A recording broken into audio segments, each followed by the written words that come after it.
Hi friends, இன்னைக்கு நம்ம teriyaki chicken with sauce. நான் ஏற்கனவே ஒரு ரெசிபி போட்டிருக்கேன், அது விதவுட் சாஸ். இது வந்து வித் சாஸ். இது வந்து நம்ம ஒயிட் ரைஸ் எடுத்து சாப்பிடலாம், இல்லை நூடுல்ஸோட கூட வச்சு சாப்பிடலாம். சரிங்களா? எப்படி சமைக்கணும்னு பார்க்கலாம் வாங்க. தேவையான பொருட்கள்: 2 table spoon soya sauce, 4 table spoon brown sugar, garlic 4 to 5 நல்லா கொந்திருங்க. 2 கப் வாட்டர் எடுத்துங்க. ஜிஞ்சர் ஸ்லைஸாக நல்லா நீட்டாக வெட்டிடுங்க. 3 டேபிள் ஸ்பூன் கார்ன் ஃப்ளவர், எள்ளு,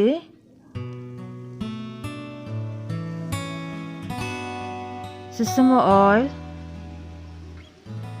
vinegar 2 table spoon.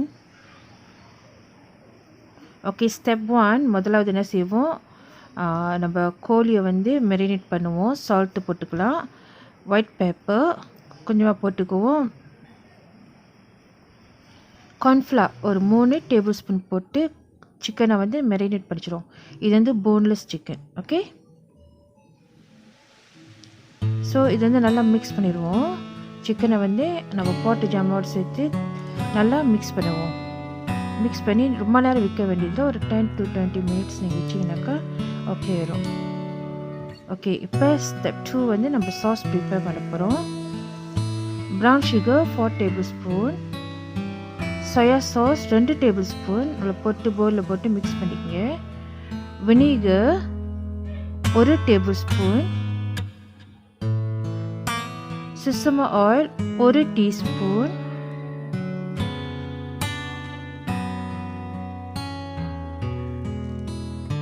dark soy sauce 1 teaspoon. So இதெல்லாம் போட்டு நல்லா மிக்ஸ் பண்ணிக்கங்க.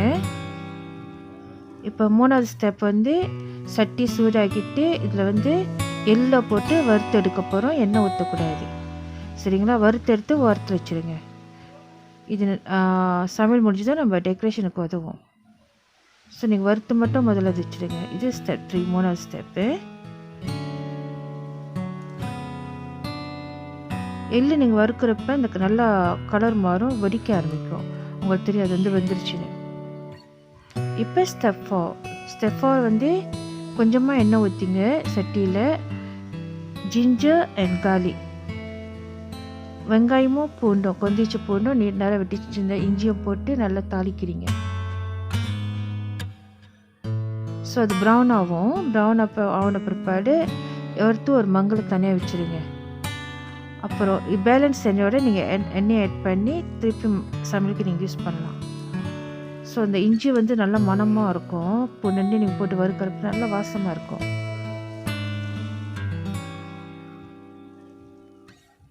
ஓகே, நல்லா வந்துருச்சு, ப்ரௌன் கலர் ஆயிடுச்சு. இப்போ நம்ம எடுத்து இது தனியாக வச்சிடலாம்.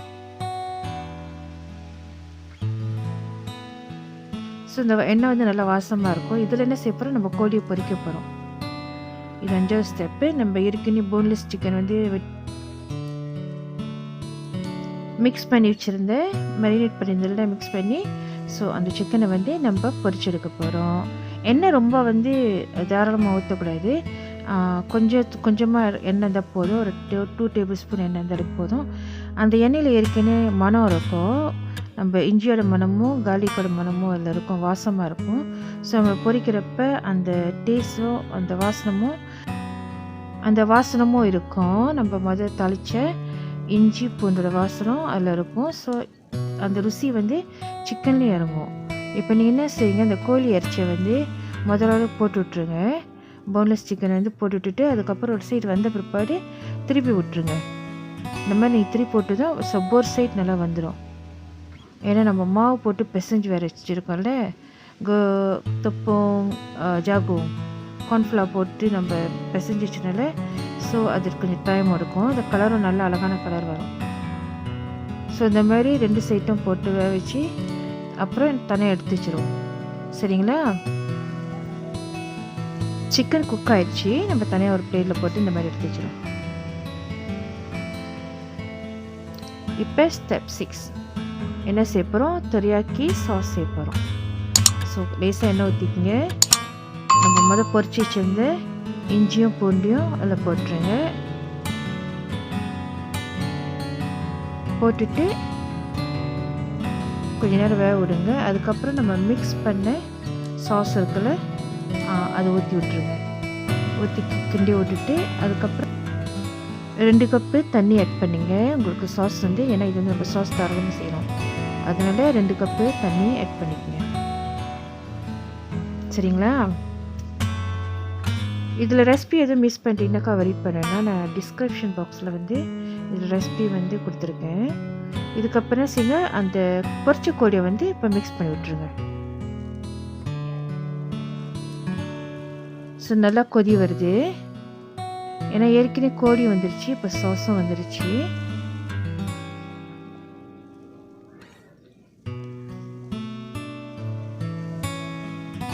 நல்லா கிண்டி விடுங்க, நல்லா மிக்ஸ் பண்ணி விடுங்க. அப்போ தான் அந்த சாஸும் கோழியோட நல்லா செட்டில் ஆகும். இப்போ நம்ம என்ன செய்கிறோம், 3 டேபிள் ஸ்பூன் கார்ன்ஃப்ளவர் அது தண்ணியில் கரைச்சி ஊற்றி விட்டுரும். அந்த சாஸ் கொஞ்சம் திக்னஸ் கொடுக்கறதுக்காக. தண்ணி இப்போ ஊற்றி விட்டதுனால அது டைம் எடுக்கும் கொஞ்சம் கொதி வர்றதுக்கு. கொதிச்சிட்டோன்னே என்ன செய்யும், இந்த சாஸ் அப்படியே கட்ட ஆரம்பிச்சிடும். திக்னஸ் உங்களுக்கு அந்த திக்னஸ் கிடச்சிடும். இப்போ நம்மளுக்கு சாஸ் ரெடி ஆயிடுச்சு. நம்ம teriyaki chicken with sauce it's ready. அங்கே பாருங்களேன், நீங்கள் எடுத்து பாருங்கள் எவ்வளோ திக்காக இருக்குன்னு. பாருங்கள் எவ்வளோ திக்காக இருக்குன்னு. ஸோ நம்ம சாஸ் ரெடி ஆயிடுச்சு இப்போதைக்கு. சரிங்களா?